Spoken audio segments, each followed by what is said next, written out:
Hello students, कैसे हैं आप लोग। आई होप आप लोगों की पढ़ाई बहुत अच्छी चल रही होगी। देखिए, आज का जो हमारा टॉपिक है, पहले मैंने सोचा कि ज्योग्राफी शुरू करते हैं। फिर मुझे लगा कि ज्योग्राफी से पहले हम लोगों को मैपिंग पढ़ लेना चाहिए, जिससे कि आप अगर ज्योग्राफी पढ़ते हैं मैपिंग के बाद, तो आपको काफ़ी सारी चीज़ें जो है वो ऑटोमेटिकली ही समझ में आ जाएंगी। तो आज से हम लोग मैपिंग की क्लास शुरू कर रहे हैं, जिसमें सबसे पहले तो हम लोग ये देख लेते हैं कि ये वर्ल्ड का जो मैप है वो मैंने ऐसे रफली ड्रॉ किया हुआ है, आपको दिखाई दे रहा होगा। पहले एक बार देख लेते हैं कि कौन सी जो कंट्री है वो कहाँ कहाँ पे है, कौन सा महाद्वीप कहाँ कहाँ पे है, ये सारी चीज़ें हम लोग देख लेते हैं। फिर हम लोग क्लास नंबर 1 में शुरू करेंगे पैसिफिक ओशन के जो है टच में ये साउथ अमेरिका वाला रीजन। ठीक है, यहाँ से शुरू करेंगे।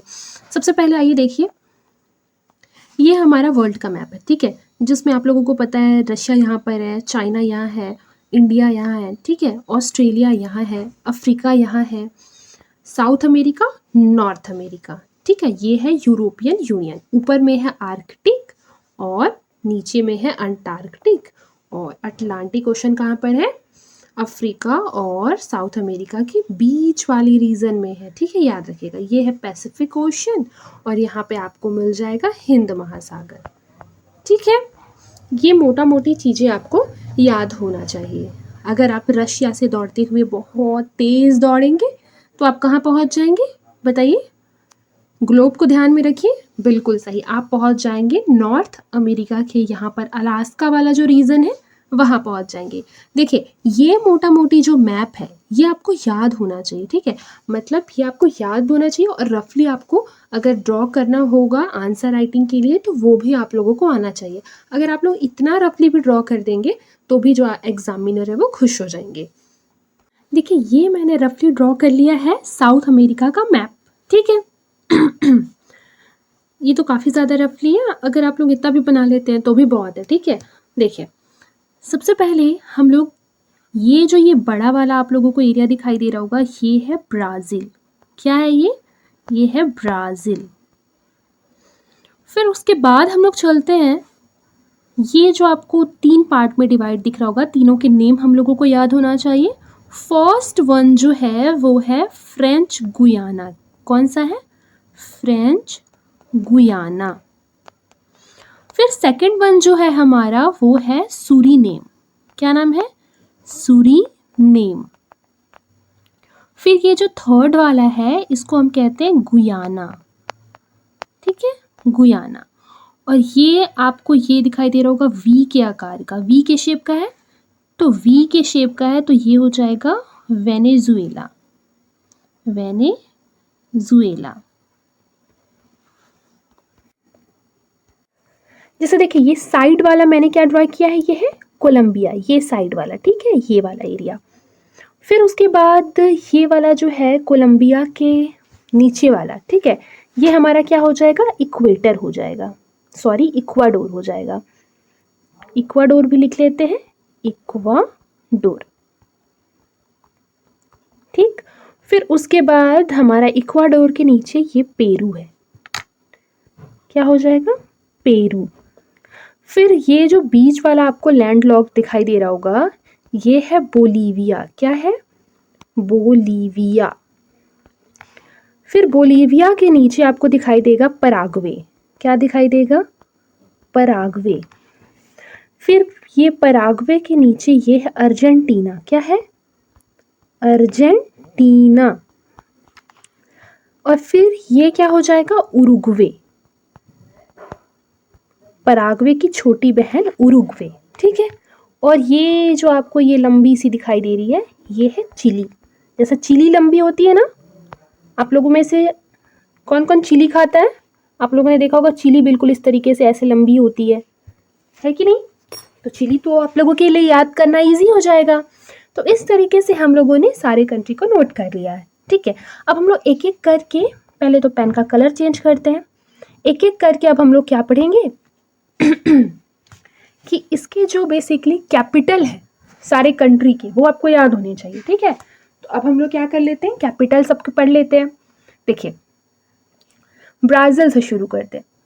ब्राज़ील की आप लोगों को कैपिटल याद होगी भी, काफ़ी इजी सी है, ब्राज़ीलिया। क्या है, ब्राजीलिया।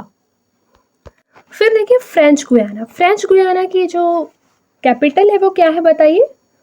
बिल्कुल करेक्ट, फ्रेंच गुयाना की जो कैपिटल है, फ्रेंच गुयाना को आप लोग बोल सकते हैं इसकी जो कैपिटल है वो कयेन है। क्या है? कयेन। स्पेलिंग है इसकी CAYENNE। ठीक है, कयेन पढ़ सकते हैं। फिर है सुरीनेम। सुरीनेम का कैपिटल क्या है बताइए? आप लोगों में से किसी को याद है सुरीनेम का कैपिटल? बिल्कुल, सुरीनेम का है पैरामरीबो। ठीक है, पैरामरीबो याद रखिएगा। गुयाना का क्या है बताइए? गुयाना का है जॉर्ज टाउन। फिर गुयाना के बाद हमारा आ जाएगा कोलंबिया। कोलंबिया की राजधानी क्या है? बोगोटा। क्या हो जाएगी? बोगोटा। इसे नोट कर लीजिए, बोगोटा। वेनेजुएला की राजधानी बताइए? वही जो वी के शेप का है, कराकस। ये तो बहुत इंपॉर्टेंट है, आप लोगों ने कराकस ट्रीटी भी पढ़ा होगा।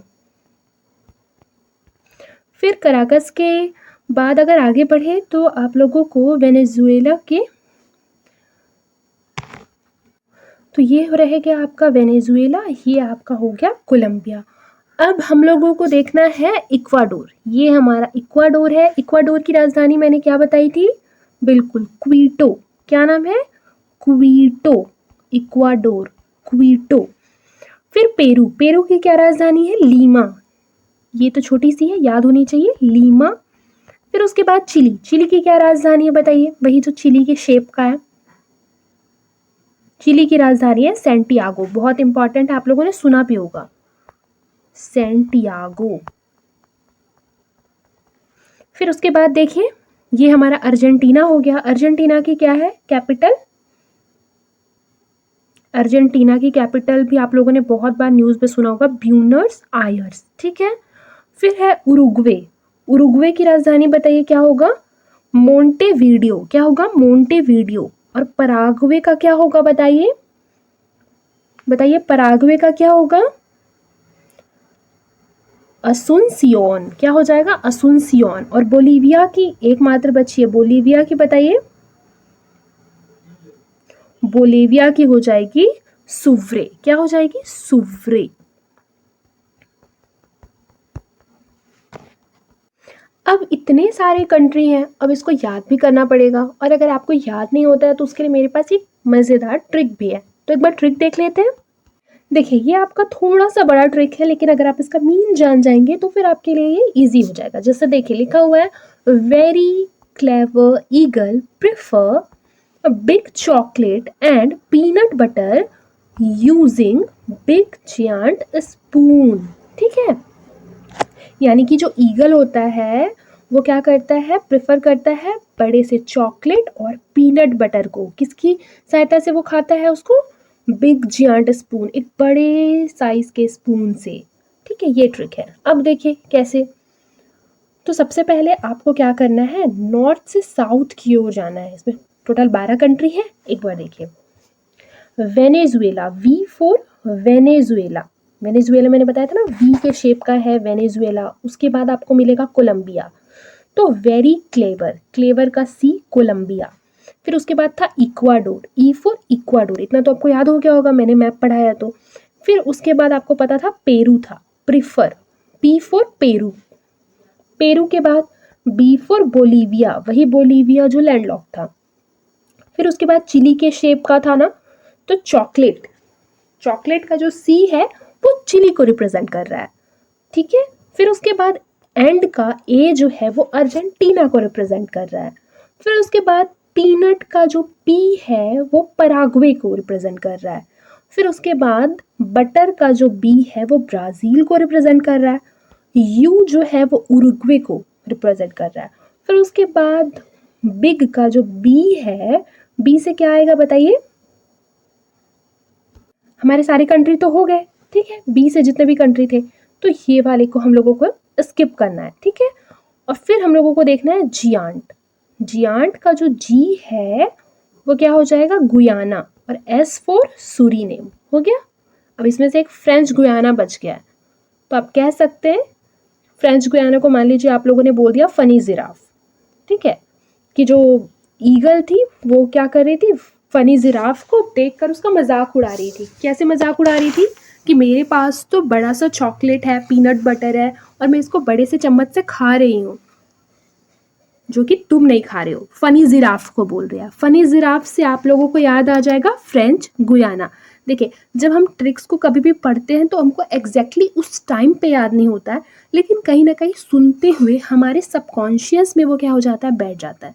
फिर जब आप ऑप्शंस देखेंगे तो आपके लिए एलिमिनेट करना क्या हो जाएगा, बहुत ज़्यादा ईजी हो जाएगा।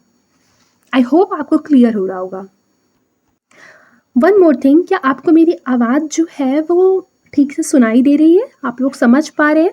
क्योंकि देखिए मुझे थोड़ा सा कफ है, तो आई होप कि आपको उतना दिक्कत आवाज़ को समझने में नहीं हो रही होगी।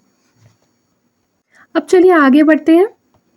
अब देखिए हम लोगों ने इतना जाना है, ठीक है। ये मैप मैं आपको समझाऊंगी लेकिन अभी थोड़ी देर में।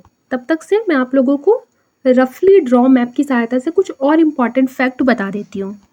जैसे मान लीजिए ये मैप हो गया आपका, ठीक है। अब हम लोगों को देखना है कि कौन सी जो रेखाएं हैं वो किस किस कंट्री से गुजरती है। तो सबसे पहले भूमध्य रेखा, भूमध्य रेखा गुजरती है बिल्कुल ऐसे, ठीक है। आप लोगों को पता होगा कि यहाँ पर क्या था, इक्वाडोर था, ठीक है। इक्वाडोर और कोलंबिया कहाँ था बताइए? ये मान लीजिए ये आपका हो गया यहाँ पर कोलंबिया, ठीक है। फिर उसके बाद ये हम लोगों का ब्राज़ील है, ठीक है। ये हम लोगों का क्या है, ब्राज़ील है। तो कह सकते हैं कि जो बेसिकली इक्वेटर है, जिसको आप कहेंगे भूमध्य रेखा, क्या कहेंगे, भूमध्य रेखा कहेंगे, वो हमारा गुजरी इक्वाडोर से। इक्वाडोर बेसिकली भूमध्य रेखा के गुजरने के कारण ही क्या है, उसका नाम इक्वाडोर है। क्योंकि आपको पता है भूमध्य रेखा को इंग्लिश में क्या कहते हैं, इक्वेटर कहते हैं। इंग्लिश का नाम जानना भी बहुत इंपॉर्टेंट है। तो आप लोग ये वाला स्लोगन बिल्कुल नहीं बोलेंगे कि हम लोग हिंदी मीडियम के हैं तो इंग्लिश क्यों जाने, ठीक है। फिर ये आपका हो जाएगा कोलंबिया। ये जो वी का शेप यहाँ बनेगा ये वेनेजुएला है, ठीक है। मैंने बहुत बार बताया, अगर याद नहीं होगा तो ऐसे याद करना है, वी फॉर वेनेजुएला, ठीक है। अब ये हमारा ब्राज़ील, ये हो गया भूमध्य रेखा। अब वापस से इसको इरेज करते हैं, फिर देखते हैं कि कर्क रेखा कहाँ से गुजरती है। देखिए मोस्ट इम्पॉर्टेंट फैक्ट आप लोगों को मैंने बताया कि कर्क रेखा से, बेसिकली जो कर्क रेखा है वो साउथ अमेरिका से क्या नहीं होती है, नहीं गुजरती है। इस बात को याद रखिएगा, नॉर्थ अमेरिका से गुजरती है, साउथ अमेरिका से नहीं गुजरती है। बल्कि जो मकर रेखा है वो गुजरती है। तो मान लीजिए मकर रेखा जो है ये यहाँ से गुजर रही है, ठीक है। तो अब ये देखना है कि जो मकर रेखा है वह साउथ अमेरिका के किन किन देशों से होकर गुजरती है।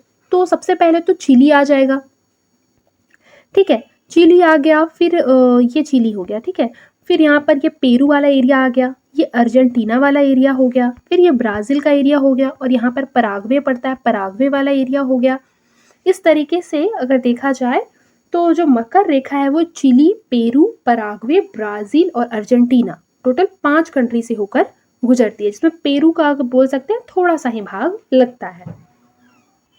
देखिए एक इम्पॉर्टेंट फैक्ट मैं आपको बता दूं कि जो लैंड लॉक कंट्री है यहाँ पर, बोलीविया जिसको कहते हैं, ठीक है। बोलीविया का एक इम्पॉर्टेंट फैक्ट याद रखिएगा कि बोलीविया से जो है मकर रेखा नहीं गुजरती है। समटाइम्स ऐसे स्टेटमेंट बेस्ड क्वेश्चन जो है वो बनाए जाते हैं। अब आप लोग पूछेंगे मैम ये लैंड लॉक कंट्री क्या होते हैं, बोलीविया लैंड लॉक कंट्री कैसे है? तो देखिए जो लैंड लॉक कंट्री होते हैं वह कंट्री जो कि स्थलों से घिरे होते हैं उसे बोलते हैं स्थल रुद्ध देश। यानी कि अगर दूसरे डेफिनेशन में जाए तो वह कंट्री जो कि डायरेक्ट ओशियन से कनेक्टेड नहीं होता है वह लैंडलॉक कंट्री कहलाता है। जैसे देखिए अगर बोलीविया को नहाना है, ठीक है, मान लीजिए बोलीविया में बहुत गर्मी बढ़ गई है और वहाँ के लोगों को क्या करना है, नहाना है, और वहाँ पानी की भी बहुत कमी है, तो ये लोग समुद्र में जाके तुरंत नहीं नहा पाएंगे। लेकिन वही इक्वाडोर के लोगों का जब मन हो वो पैसिफिक ओशन से क्या कर सकते हैं कि चलो आज पैसिफिक ओशन में नहा के आएंगे, ये स्विमिंग पूल वगैरह छोड़ते हैं, पैसिफिक ओशन में नहाएंगे। तो इक्वाडोर नहा सकता है लेकिन बोलीविया नहीं नहा सकता। क्यों? क्योंकि वो लैंड लॉक कंट्री है, वो डायरेक्टली ओशियन से कनेक्टेड नहीं है। आई होप आपको क्लियर हो रहा होगा। अब चलिए हम लोग मैप देख लेते हैं और जो भी इम्पोर्टेंट फैक्ट है वो सारी चीज़ों को याद कर लेते हैं। देखिए, ये मैंने मैप बनाया हुआ है, ये किसका मैप है? ये मैप है साउथ अमेरिका का। मैंने तो अभी इतने बार रफली ड्रॉ कर दिया है, ठीक है। ये साउथ अमेरिका का मैप है। ये आपको दिखाई दे रहा होगा वेनेजुएला, यहाँ आपको दिखाई दे रहा होगा गुयाना, यहाँ सूरीनेम, और फिर यहाँ पर दिखाई दे रहा होगा French Guiana, Brazil, Bolivia, Paraguay, Uruguay, ये है अर्जेंटीना, ठीक है। फिर उसके बाद ये आपका चिली, जो चिली के शेप का है, फिर ये है पेरू, फिर इक्वाडोर, और उसके बाद है कोलंबिया, ठीक है। वेनेजुएला ये वी के शेप का है, मैंने पहले बताया है, ठीक है। अब देखिए कैसे आपको याद करना है। जैसे मान लीजिए एक क्वेश्चन कभी कभी पूछ देता है ना स्टेटमेंट वाला, ठीक है। मैपिंग में स्टेटमेंट वाला क्वेश्चन आजकल काफ़ी ज़्यादा फेमस हो रहा है, जिसमें मान लीजिए फर्स्ट वाला स्टेटमेंट में ये लिखा होगा कि पराग्वे और उरुग्वे एक दूसरे से बॉर्डर जो है वो शेयर करते हैं, फर्स्ट स्टेटमेंट। सेकंड क्या हो जाएगा? सेकंड ये है कि गुयाना और फ्रेंच गुयाना आपस में बॉर्डर शेयर करते हैं। तो बताइए दोनों स्टेटमेंट में से कौन सा स्टेटमेंट सही है, बताइए। देखिए फर्स्ट ऑफ ऑल दोनों ही स्टेटमेंट क्या हो जाएंगे? रॉन्ग हो जाएंगे, क्योंकि गुयाना यहाँ पर है, फ्रेंच गुयाना यहाँ पर है, उनके बीच में तो सूरीनेम करके कोई कंट्री है वो आया है। वैसे ही ये पराग्वे है और ये उरुग्वे है, और उनके बीच में ये अर्जेंटीना का थोड़ा सा भाग रहता है, इसीलिए पराग्वे की छोटी बहन उरुग्वे उससे टच में नहीं है, और गुयाना और फ्रेंच गुयाना भी टच में नहीं है। तो अगर आपको ये याद करना होगा कि गुयाना और फ्रेंच गुयाना टच नहीं है तो कैसे इसको याद कर सकते हैं, तो देखिए गुयाना और फ्रेंच गुयाना का रिश्ता इसीलिए टूट गया क्योंकि उनके बीच किसी का नाम आ गया था, और किसी थर्ड पर्सन का नाम आ जाने से गुयाना और फ्रेंच गुयाना एक दूसरे से दूर हो गए, ठीक है। ये स्टोरी आपको अपने मन में रखना है, ठीक है, किसी को भी नहीं बताना है। और एग्जाम में अगर क्वेश्चन आता है तो आपके सबकॉन्शियस माइंड से निकलकर तुरंत ही आपका 2 मार्क्स का क्वेश्चन सही हो जाएगा और आपको मिल जाएंगे 2 मार्क्स। अब देखिए ये तो हमारा 2 फैक्ट हम लोगों ने देख लिया। अब मोस्ट इंपॉर्टेंट फैक्ट यहाँ पर देखना है, ये ABC, A for Argentina, B for Bolivia और C फॉर चिली। इसे हम कहते हैं लिथियम ट्रायंगल। क्या कहते हैं? इसको ऐसे बना भी देती हूँ, लिथियम ट्रायंगल। यानी यहाँ पर सबसे ज़्यादा क्या मिलता है? लिथियम मिलता है। अब आगे देखिए, देखिए ये लिखा है ना सेंटोस। सेंटोस क्या है बताइए? देखिए सेंटोस ब्राज़ील में एक बहुत ही फेमस कॉफ़ी पोर्ट है। क्या है? Coffee port. कई बार ये आ जाता है, आप लोगों ने अगर देखा होगा क्वेश्चन पेपर, PCS में तो नहीं लेकिन UPSC में ज़रूर ऐसा पूछा जाता है, ठीक है।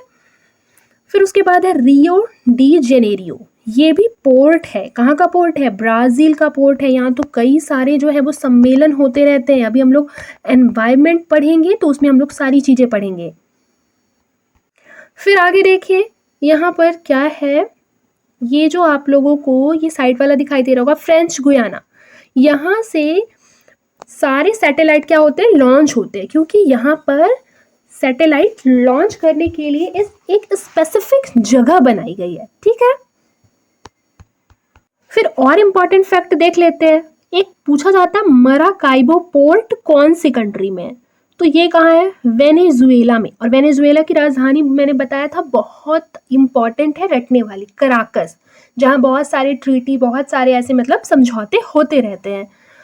फिर उसके बाद देखें कि इक्वाडोर आपको दिखाई दे रहा होगा। इक्वाडोर के अगर आप लोग लेफ्ट की ओर जाते हैं तो आप लोगों को दिखाई देगा गैलापागोस आइलैंड, जो कि बहुत इंपॉर्टेंट है, ठीक है। तो इक्वाडोर के लेफ्ट जाने पे क्या मिलेगा आपको? Galapagos island. और ये पेरू के साइड में आपको मिलेगा नाजका प्लेट। क्या मिलेगा? नाजका प्लेट।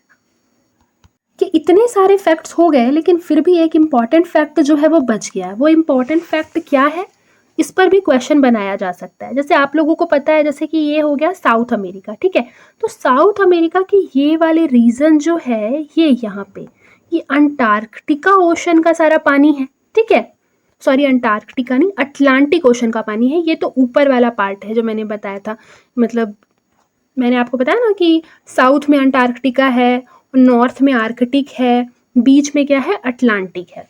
तो ये ऊपर वाले पेज का है, ठीक है। तो ये अटलांटिक का जो पानी है वो इस साइड बहता है, ठीक है। तो यहाँ पर मान सकते हैं कि कोलंबिया जो है उसके इस साइड जो है वो अटलांटिक ओशन का पानी है, और इस साइड किसका पानी है, प्रशांत महासागर यानी पैसिफिक ओशन का पानी है। तो इस तरीके से कह सकते हैं कि जो कोलंबिया है वो दो ओशन से बॉर्डर शेयर करती है। First ocean is Atlantic ocean, second ocean is Pacific ocean, ठीक है, प्रशांत महासागर और अटलांटिक महासागर। आई होप आपको क्लियर हो रहा होगा, ठीक है। ये आपकी कोलंबिया है, ये इधर से अटलांटिक से और इधर से पैसिफिक ओशन से। आई होप आपको क्लियर हो रहा होगा। अब कल की क्लास में हम लोग पढ़ेंगे साउथ अमेरिका के जितने भी लेक्स हैं, यहाँ अफ्रीका लिखा हुआ है, ये हो जाएगा अमेरिका, ठीक है।